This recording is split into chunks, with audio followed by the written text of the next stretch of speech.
All right, Chris, I'm assuming you're not. There we go.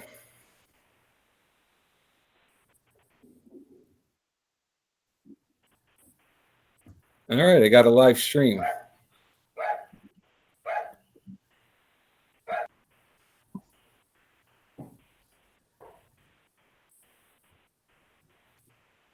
All right, good evening. I'd like to call the meeting to order. If you could please stand for the Pledge of Allegiance.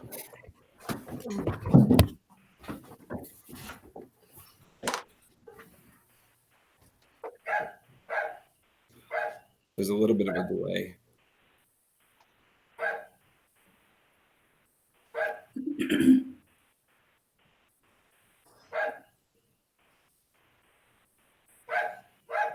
I pledge allegiance to the flag of the United States of America and to the republic for which it stands, one nation, under God, indivisible, with liberty and justice for all.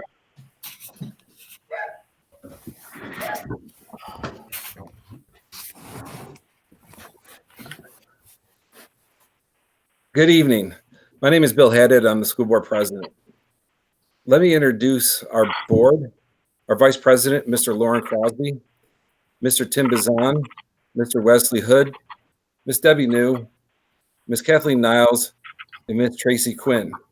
Our superintendent of schools, Mr. John Becerra, along with our assistant superintendent for special education, RTL and technology, Mr. Chris Clancy, and our school district business leader, Mr. Nick Panuccio. So here we are in the midst of our first online public meeting in an era that we can't gather and conduct business in a normal way. So we're doing our part to not physically interact with each other and help reduce the spread of the coronavirus, but also maintain the transparency that we're accountable to the public for. I'd like to thank the administration for making this work, along with Chris Clancy, to make sure that we tested this and try to provide the best online meeting that we can. We're all in a weird and anxious time. Our lives have been disrupted by this virus. We entered a time in education that is totally changing the dynamics of instruction that nobody could ever thought of. And our Canastota teachers and administrators are making that work in an incredible way. We are appreciating everybody being patient, and we know as this goes on, some of that tolerance may wear off. But remember, we're making a lot of this up as we go along, and we're adjusting it.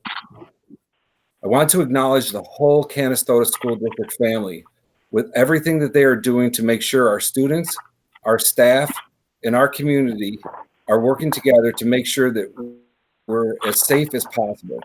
The governor's clear direction about what our role is to making sure that our students are fed, we continue learning, and we provide childcare for our first responders and essential personnel, which has been his mission from the very beginning.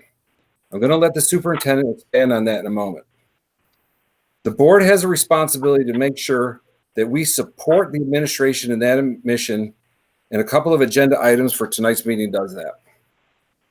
We've been working with our attorneys, our financial advisors, to make sure we protect the school, not only from the virus, but also to make sure we come out of this as financially strong as we can. And we will come out of this, and we will get to a new normal, but we will have learned to have alternative methods of enhanced learning. We always said that the school district is the hub of the community. It's still acting as the hub. We assure you that it's going to continue to be the hub. You can tell now that all the missing activities and events that we would normally have. And we can't say this enough. We highly encourage you to limit social interactions, practice social distancing, and wash your hands often with soap and water for at least 20 seconds.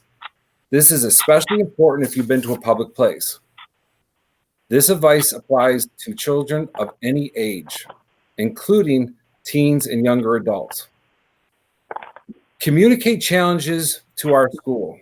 If you face technology or connectivity issues, or if your child is having a hard time completing assignments, let your teacher know. Please don't wait. Between the school, the village, the towns, the county, we all have support information on our websites and Facebook pages. If you are having problems, whether it's school-related, social, mental, nutritional, feel free to call us. All the agencies are here to help our community. Stay safe and well, and hopefully we can kick this virus in the butt and we can get back to school as soon as possible. Thank you. All right, so we've got a couple of motions to take care of. New business. Resolved, upon the recommendation of the superintendent of schools, the board does hereby adopt the COVID-19 resolution. I have a motion. So move. Tim? Second. Lauren? So I'm going to read this and then we can go into discussion.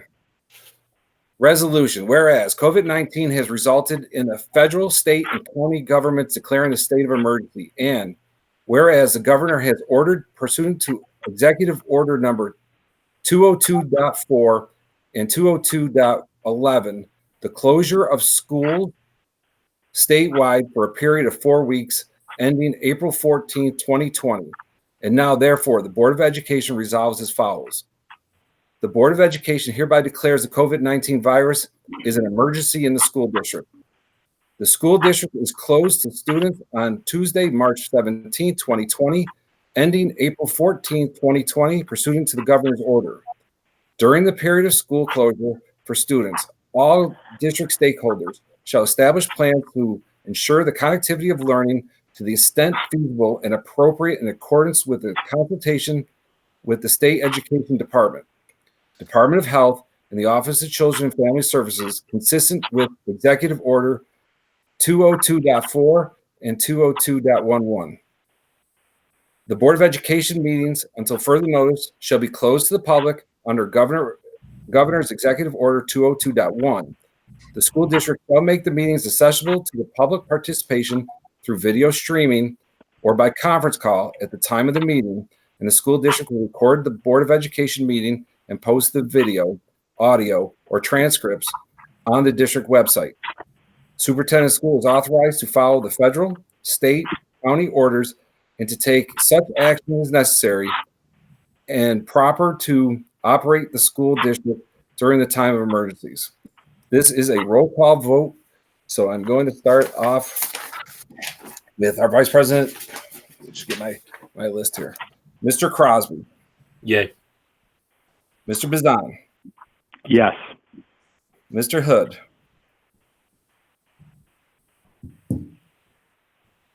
He's muted. Yes. Yes, okay. Ms. New. Yes. Ms. Niles. Yes. Ms. Quinn. Yes. And I vote yes, so unanimously passed. Thank you. All right, second one.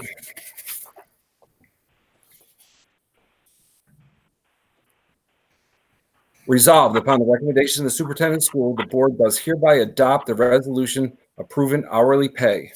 May I have a motion? So moved. Lauren. Second. Second. Kathleen. Thank you, Wes. All right. I'll go ahead and read this. The board resolution approving hourly pay. Whereas novel coronavirus COVID-19 pandemic has resulted in the federal, state, and county government declaring a state of emergency, and whereas the governor, pursuant to Executive Order number 202.4 and 202.11, has closed schools statewide for a period of 4 weeks ending on April 14th, 2020. And whereas the Canastota Central School District intends to provide alternate instruction and continue the operation of educational and related programs provided to the school district to the extent reasonable and consistent with the direction from the State Education Department, Department of Health, Office of Children and Family Services, and federal, state, and local officials. And whereas the school district desires to pay hourly school district employees during the closure of the traditional school district operation due to the COVID-19 pandemic. Now, therefore, be it resolved that the Board of Education does hereby declare the COVID-19 pandemic as an emergency in the school district. To the extent not already provided for in the collective bargaining agreement, hourly employees shall continue to be paid for the period of March 17, 2020 to April 14, 2020 during the school district closure for students, provided such employees are available for work and report to work when directed to do so. This is meant to make such employees whole for the missed work due to the school closure and shall be consistent with such employee regular compensation during normal school district operations. Depending on the length of the school district closure, the superintendent of schools may extend the length of payment to reflect an extended school district closure. This resolution shall apply only for the specific limited purposes of addressing the unique challenges presented by the outbreak of COVID-19. It shall not set any precedent or practice regarding any aspects of this resolution. This resolution shall take effect immediately. And again, this is a roll call vote. Mr. Crosby, Yes. Mr. Bazan, Yes. Mr. Hood, Yes. Ms. New, Yes. Ms. Niles, Yes. Ms. Quinn, Yes. and I vote yes. It's unanimous. Thank you. Okay. I said that I was going to give the superintendent some time here to get us updated and get that out for the public. So, Mr. Becerra. Okay. First of all, I want to echo Board President Haddad's comments in terms of thanking the staff and the community. As tough of a situation as we've all been going through, really does bring the best out in a lot of people. And so we appreciate that. We appreciate all of the hard work and dedication our staff has demonstrated, and certainly the community has gone out of their way to offer support. So we thank everyone. We also wish everyone impacted by the coronavirus the speedy recovery and best wishes. I'd like to just give you an update on some of the most time-sensitive issues that we're dealing with. As you know, things have been changing rapidly. It's been a ever-evolving situation, very fluid situation. And so news quickly changes, directions from state and federal authorities rapidly change. And so I wanted to reiterate a couple of key points. One is that school districts fall under the essential category for three primary functions. School districts are expected to continue food and nutrition programs for students. Schools are responsible for developing and executing a continuity of learning plan where we continue to educate our students and reinforce learning. And finally, school districts are required to provide childcare services for healthcare and first responders and a number of other people who fit that category for coverage. So I wanted to touch briefly on those three categories and add some clarification. Food and nutrition. This, first and foremost, every update that we get from the governor's office, this is where they start talking. They start talking about, are we feeding kids? We're happy to report that after 9 days of food service, both through our pickup service at Robert Street and our bus delivery service along our bus routes, 11,810 meals have been served to our students. That's breakfast and lunch. Okay, so in a 9-day period, nearly 12,000 students. Again, the number was 11,810 meals. So certainly that's something we want to continue. It's been well received by the community, and we look forward to continuing to deliver that service to our community. That service will continue into next week. Initially, when we announced our food delivery and pickup services, that was uncertain at the time because of the question of spring break.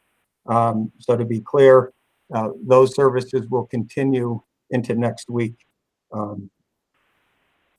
over what was, I'll get to that in a minute, but what was considered spring break.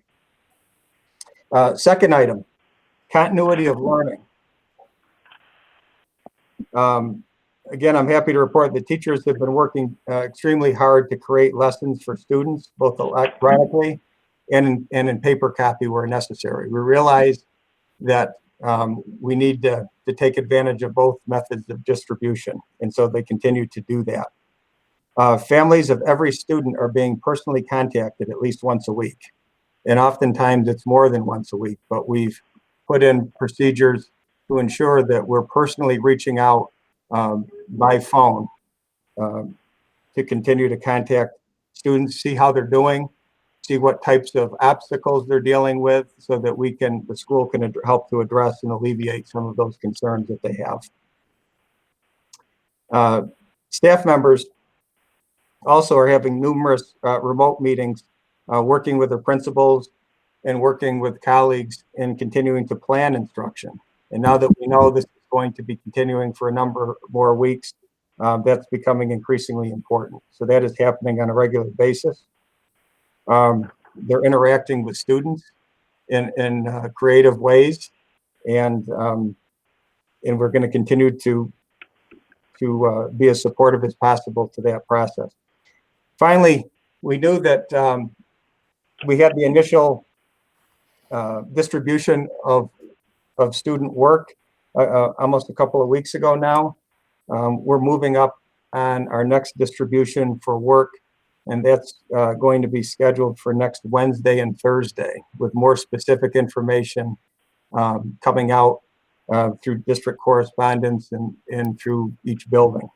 So again, next Wednesday and Thursday will be an opportunity for students and families to get updated materials for their continued study.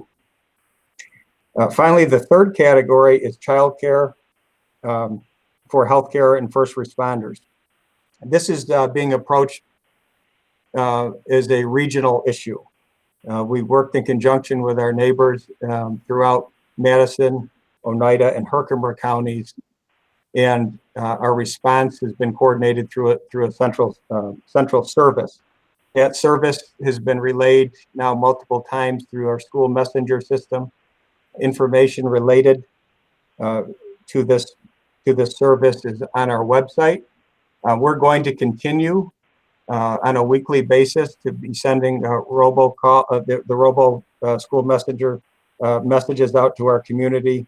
So then if anybody has a question of whether or not they would qualify or they're interested in those services, they can certainly consult our website, and they can contact the people who we've noted in that correspondence, and they'll walk you through that process.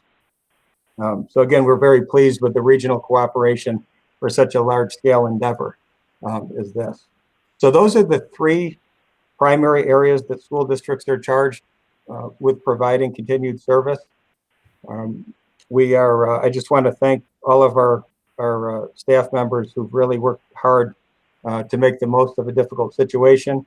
And we're proud of the work that's being done.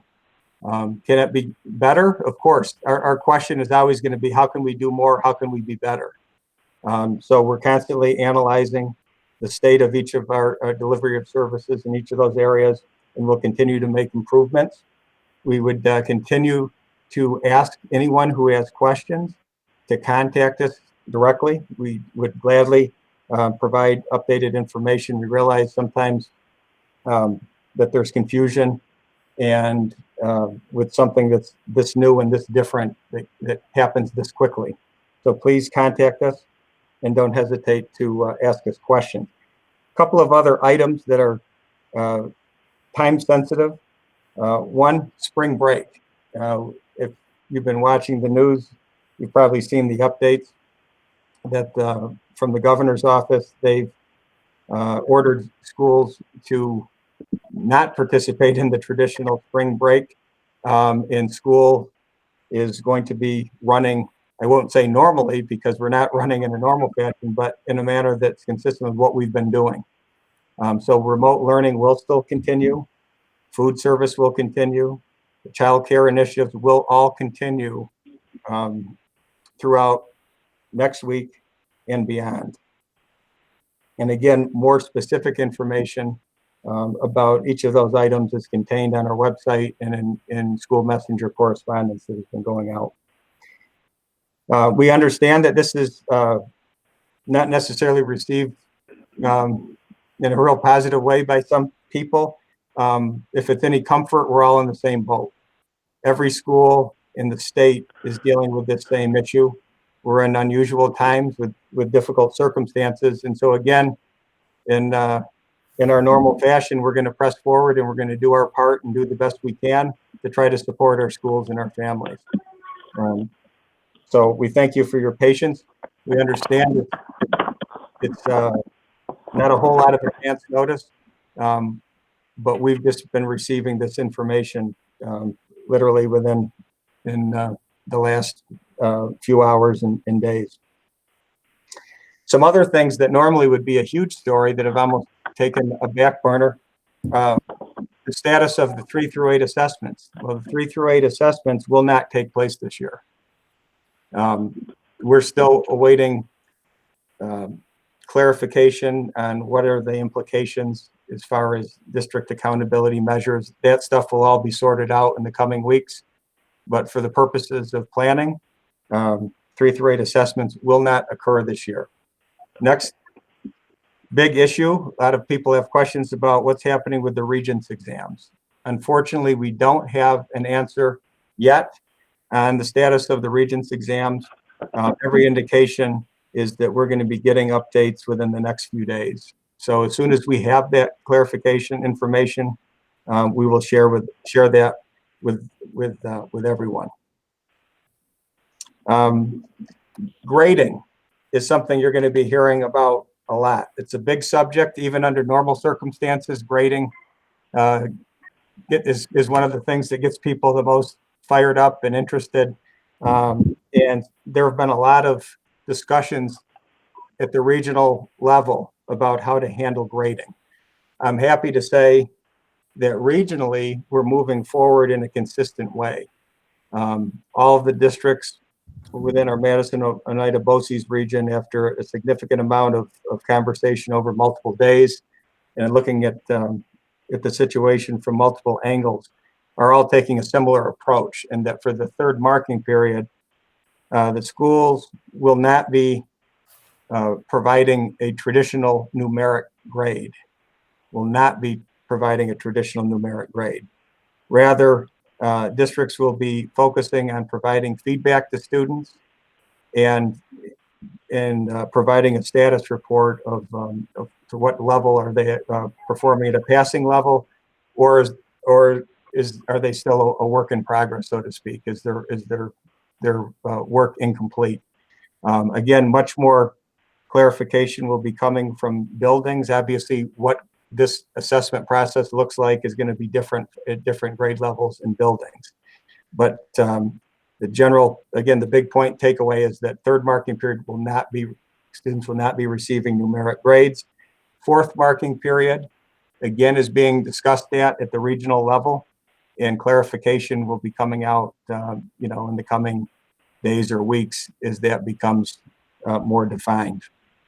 So again, if you're comparing notes with other districts, you're going to find a similar response on this issue. The state budget. This is not a pleasant topic. The picture for everybody looks far different now than it did about a month ago. We're hoping for an on-time budget. We could be finding that information out at any moment, really, at this point, since it's March 31st. But we've been told that this is going to be a very difficult budget year. And in fact, the governor was quoted as saying there's 0 for schools. That obviously concerns us greatly. This is not a typical timeline where school district boards and administrators are able to really this is different for us because usually you have a much better handle on where you are financially. We did have a good handle on where we were, and then everything's been thrown into turmoil in the last couple of weeks because of this situation. So we are eagerly awaiting information about the budget. Related to the budget, we know that the budget vote and elections would not take place until at least June 1st, at least June 1st. So minimally, the process would be backed up at least a couple of weeks. So the normal timelines that we're operating under are out the window. So obviously the district's going to take a very hard look at the numbers and what our budget picture is when we receive those numbers. And again, we will be sharing with you updates as far as, when the budget vote would actually occur, when the board elections, those sorts of things would be occurring. But at least it would be after June 1st.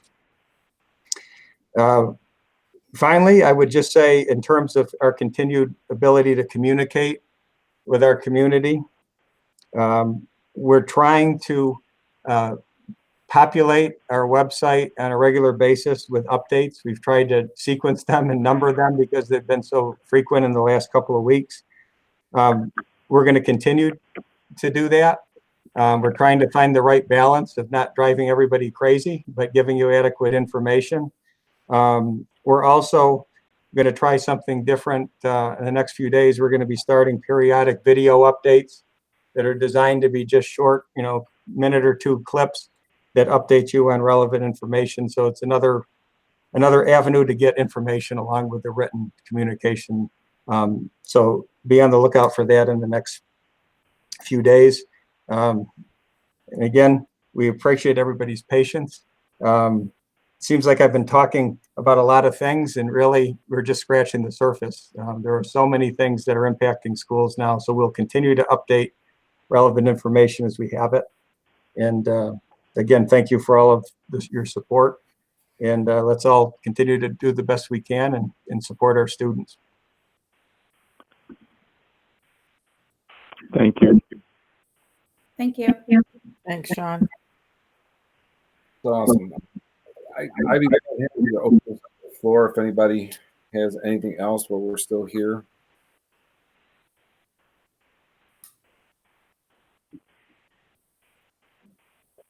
Going once. All right. So again, remember, please stay safe out there. We need everybody to come back to school as soon as possible. Looking forward to that. And check in. I just got a notice from the governor's office here on something that tomorrow's Census Day. Please fill out your census. It's very important for your representation at the state and federal government so that we can draw proper district lines. So since everybody's kind of hanging around, try to get those done. If you can get those done, you can fill those out online. Already done it. Very good, Mr. Baton. Make sure you have it done. Without further ado, I'll take a motion to adjourn. I so move. Second. All right. All those in favor? Aye. Aye. Opposed? Carried. All right, we are adjourned. Thank you very much. Have a great evening. Thank you. Okay, you too. Thank you. Bye. Have a good evening. Bye. Bye-bye. Care.